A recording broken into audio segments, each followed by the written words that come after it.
ancienne est en pleine mutation dans un monde où la science et la technologie avancent à un rythme vertigineux.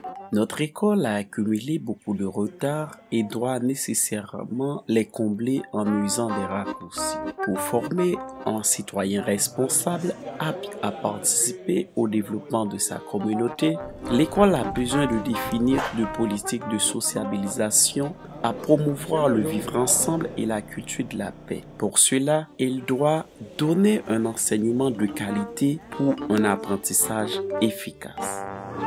L'école n'est plus considérée comme ce lieu où des gens, des enfants en l'occurrence, ignorants, comme des vases vides par exemple, se présenteraient comme un lieu où les jeunes se présenteraient. Et puis, il y a toute une équipe de savants, les professeurs, qui auraient pour mission de remplir ces vases vides avec leurs connaissances qu'ils ont peut-être cumulées au cours des ans.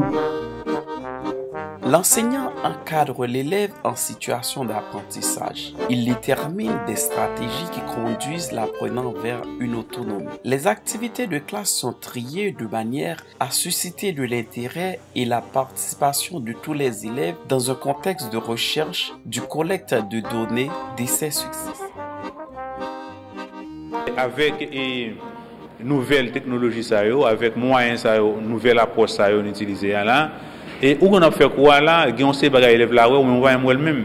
On sait des formations élèves là, mais on voit même ça permet que élève là non seulement comprendre, mais aller plus loin, aller au-delà des minimum de formations qu'on balia, avec dire ou élève là champ libre pour apprendre. Les apprenants peuvent agir sur le savoir appris en classe. L'ensemble des activités choisies par les professeurs répondent à des exigences de construction du savoir. C'est l'application pratique de la compréhension de l'apprenant au cœur d'une situation dont il est l'acteur.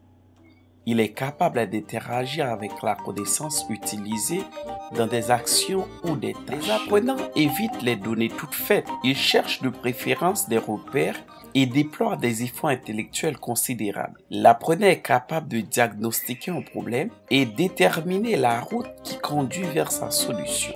L'information proposée par l'enseignant est traduite de manière raisonnable par l'apprenant qui le transforme en savoir-faire et savoir-être. Ceci rentre dans le cadre d'un ensemble de projets pédagogiques qui font appel aux capacités intrinsèques et extrinsèques des apprenants. Surtout, le développement d'habiletés, d'aptitudes, du comportement qui n'impose pas une mémorisation à outrance, mais tout un système de compétences qui permet une progression dans la construction des savoirs. Ici, les apprenants se servent du savoir pour résoudre des situations problèmes et parfois complexes. De tous ces noms, orchestrer tout, de la pièce détachée de nos côtes, à la goutte de terrain, en passant par la nuit payée 13 cents l'heure. Démocratiquement, l'hymne national, mensonge cru lancé à la meute des mouches bleues, façonner la robe des enfants le 18 de chaque mai. Et nous manquions les pas. L'apprentissage dans la compétence devient une expérience personnelle pour chaque élève. L'engagement que les apprenants expriment détermine le résultat final. Même l'élève le plus faible progresse. Sur une échelle d'appréciation des efforts des élèves, la réalisation finale qui en découle, soit d'un projet, soit d'une création, valide le niveau de connaissances acquises par les apprenants dans un processus de pédagogie à compétence.